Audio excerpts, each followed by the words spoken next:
Buenas tardes, soy estudiante de la Universidad Barina del cuarto año de Derecho del subproyecto Prácticas 2. Vamos a estar hablando en esta oportunidad de los documentos negociables, específicamente de 3 documentos negociables. El primer documento negociable es la venta, que según el Código Civil venezolano, en su artículo 1474, es aquel contrato en el cual una persona llamada vendedor se obliga a transferir la propiedad a otra persona denominado comprador, llámese del inmueble o de un inmueble, y por supuesto este último a pagar el precio. Este tipo de venta o este tipo de contrato se transfiere de un bien del vendedor al comprador, y es uno de los contratos que podríamos decir de mayor circulación de bienes en el territorio nacional. Entonces, la venta es la forma, hablando realmente de una compra-venta, esa venta simple es la forma normal o compra-venta al contado. En este tipo de contrato tenemos que no está sujeta a una condición, a un plazo, ni modo. Lo que aplica debe estar conforme tanto el comprador como el vendedor, y el primero entrega en el acto la cosa y el segundo está obligado a cancelar o a abonar el precio de esa cosa. Si hablamos de un bien inmueble de compra-venta, que sigue regulado en el Código Civil venezolano, podemos decir, aunado a lo que ya estamos expresando, que según el artículo 27 de la Ley de Derecho Internacional Privado, la ley venezolana aplica a todos los bienes que se encuentran situados en Venezuela. Y según el derecho venezolano, no puede existir un contrato de compra-venta entre marido y mujer, así lo estipula el artículo 1481, tampoco entre padres e hijos, y cuando los hijos, sobre todo cuando los hijos poseen bienes que alguno de los dos lo está tutoriando, lo dice el artículo 1482. En el contrato de compra-venta se pueden precisar 2 etapas. Una primera etapa, que es aquella donde se firma la opción de compra-venta y que, como ya explicamos, es de uso común en Venezuela. En este documento se van a venir estableciendo las condiciones futuras de la futura venta, es decir, la descripción del inmueble, el precio, la forma de pago, el plazo para la protocolización del documento definitivo de la venta, el monto del mismo, la garantía que entrega la aseguración de la operación y las penalidades correspondientes en caso de incumplimiento. La segunda etapa, que es quizás la más protocolizada, es la firma y presentación ante el registro inmobiliario para la protocolización del contrato de esa compraventa recíproca con el consentimiento de ambas partes, y se requiere entonces para ello un documento de venta redactado y visado por un abogado, la copia de cédula de identidad de los otorgantes, el copia del registro actualizado de cada uno de los otorgantes. En caso de ser una persona jurídica, debe acompañarse el documento constitutivo y las últimas actas de actualización de la compañía y la copia de cédula de identidad del representante legal, la ficha catastral, la solvencia del derecho de frente, la solvencia de agua del inmueble, si se trata de un apartamento, previamente obtener la solvencia del pago de condominio, el registro de vivienda principal en caso de tener registro del inmueble, el pago de derechos de registro, según el cálculo realizado por el registro inmobiliario del banco que estime determinado registro, el pago del impuesto municipal, el impuesto que se debe cancelar a la alcaldía correspondiente por esta operación inmobiliaria. Existen algunos requisitos en este contrato de compra-venta y recomendaciones. La primera recomendación que podemos hacer al comprador es que antes de suscribir la opción de compra-venta, que compruebe ante la oficina del registro inmobiliario correspondiente a la venta al documento de venta, que el inmueble esté libre de gravamen o de alguna prohibición de embargo de enajenar y gravar. Eso es fundamental para evitar situaciones jurídicas a futuro. Y entre los requisitos especiales que se pudieran también suscitar en este tipo de contrato es que si ha fallecido alguno de los propietarios del inmueble, los coherederos necesariamente deberán presentar la declaración y la solvencia sucesoral. También en otro supuesto, en el caso de divorcio, cuando las partes no estén de acuerdo en vender de mutuo acuerdo, debe presentar el vendedor constancia de la liquidación de la comunidad ganancial y de la adjudicación del referido bien.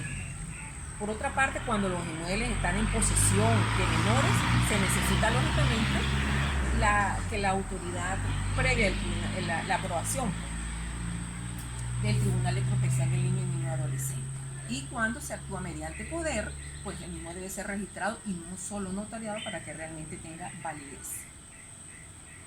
Cuando nos referimos entonces al contrato de compraventa de bienes muebles, el comprador adquirirá la propiedad en la cosa que entrega el vendedor a cambio de un precio, lógicamente. Y debemos tener en cuenta primero que la cosa que estamos comprando que sea la que realmente queremos comprar, que el estado de la cosa sea un estado adecuado, es decir, que no reconocer si tiene algún defecto aparente y así lo aceptamos para el momento de la compra, detectar para luego no colocarle al vendedor responsabilidades que no le corresponden, sobre todo si estamos hablando de un objeto que ya esté usado, un vehículo por ejemplo. Si después de entregar la cosa y pagar el precio, el comprador decide que no está justo y que quiere devolver o pedir al vendedor que le repare, este último tendrá la obligación de hacerlo, pero con el tiempo de estipulación. En cambio, si el fallo no era detectable con facilidad para el momento de la revisión del objeto, de ese mueble, pues el comprador, utilizando el contrato de compra-venta, puede solicitar el arreglo o devolución al vendedor. Que realmente el vendedor sea su propietario o representante legal, que nadie, por supuesto que nadie puede transmitir válidamente algo que no es suyo, y que el precio sea justo y depende de los intereses de las partes. Teniendo ya claro todos estos elementos, pues entonces podemos decir que, que ya sabemos en qué estado se encuentra lo que queremos comprar. Se procede entonces a redactar el documento de compraventa haciendo una descripción detallada de la cosa que deban ser dejados por escrito para garantizar su correcta transmisión. Y el contrato porque el contrato va a ser la factura de la compra, la garantía del futuro que va a dejar constancia. Y para eso entonces tenemos que ubicar en este tipo de contrato la fecha y lugar de la compraventa, los nombres y domicilio de las partes involucradas, tanto del comprador, del vendedor o del representante de ser el caso, el nombre completo de la cosa, la naturaleza, marca, modelo, color de la cosa, el año de fabricación o creación, el estado en que se encuentra, el precio y los métodos de pago, bien sea porque va a ser de contado, porque va a ser a plazo, por pagaré, por permuta, los elementos o accesorios que comparecen en el mueble, puede incluir otros pactos como el mantenimiento o reparación, la declaración jurada, es decir, que sea bastante preciso ese documento sin obviar ningún tipo de detalles, como lo decíamos al principio, para evitar situaciones a futuro y al final la firma de ambos en el documento. Las recomendaciones finales para este tipo es la identificación de las partes, la copia simple del registro de la propiedad si estuviera inscrito, el certificado de estar libre de carga, contratos de accesorios de señal de aval, peritaje, peregrí en caso de ser un animal, y bueno, el inventario de ser necesario de otros bienes. Por otro lado tenemos la venta con plazo de hipoteca o la hipoteca legal, ese es otro tipo de contrato. Y si hablamos de hipoteca, estamos hablando de un derecho real constituido sobre los bienes del deudor de un tercero en beneficio de un acreedor para asegurar en este caso que se cumpla la obligación pautada. Podemos referirnos al artículo 1877 del Código Civil venezolano. Y este tipo de compraventa no son convenidas. Se inscriben registralmente si se solicita por las partes para el cumplimiento de las obligaciones y resulta directamente de la ley sin intervención de las partes. Ese es el tipo de compraventa de hipoteca legal. y se establecen 3 supuestos. Un primer supuesto de sucesión, uno de sociedad y otro de la comunidad. En el caso de sucesión, cuando se refiere a los coherederos. En la compraventa de hipoteca convencional, las partes contratadas, que es otro tipo de hipoteca, las partes contratadas acuerdan el otorgamiento de un inmueble en garantía hipotecaria, es decir, son hipotecas queridas y solicitadas por las partes, distinta a la legal, que lo exige la ley, y se forma en virtud del contrato que el deudor o constituyente afecta al beneficio de su acreedor, un inmueble o un derecho real inmobiliario, para garantizar el crédito de este. Podemos hacer cita del artículo 1890 a 1894 del Código Civil. Y, por supuesto, este tipo de contrato debe hacerse mediante escritura. Otro tipo de contrato es el contrato de pacto retracto, tipificado también en el Código Civil desde el artículo 1534 hasta el 1544. Es un pacto en el cual el vendedor se reserva de recuperar la cosa vendida mediante la restitución del precio y el reembolso de los gastos. Podemos decir que se caracteriza porque viene a ser nula la obligación de recaptar si se impone al vendedor. El vendedor hace uso de ese derecho de retracto y debe reembolsar al comprador en un tiempo, como lo estipula la ley, no más de 5 años, el precio recibido, y no solamente el precio recibido, sino los gastos que se pudieron ocasionar hasta ese momento del comprador, las reparaciones o mejoras que pudo haber hecho él en un momento dado. No puede entrar en posesión el vendedor no puede entrar en posesión sino después de haber satisfecho todas las obligaciones. Y el vendedor que entra en posesión del retracto lo toma libre de cargas necesariamente, porque para eso debería hacer la revisión correspondiente y las cláusulas que debieron haber quedado bien tipificadas en este tipo de contrato. Podemos decir que este tipo de venta, en el caso de venta de una venta inmueble, debe especificarse los datos, el domicilio,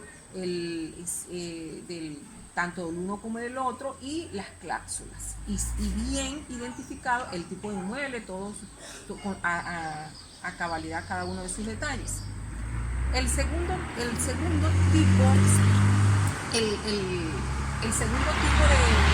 contrato es la donación. La donación está tipificado en el artículo 4, en el título 4, desde el artículo 1431 al 1473 del Código de Fomento. Y este tipo de contrato es por el cual una persona transfiere de forma gratuita una cosa o un derecho de su patrimonio a otra persona. Y comprende, por supuesto, bienes presentes del donante, las prestaciones periódicas se extinguen con la muerte del donante, toda donación a favor de una persona incapaz es nula. Cuando se refieren a inmuebles no surtirá efecto alguno contra terceros solo después de ser registrado, es decir, bajo dos condiciones: la donación y la aceptación.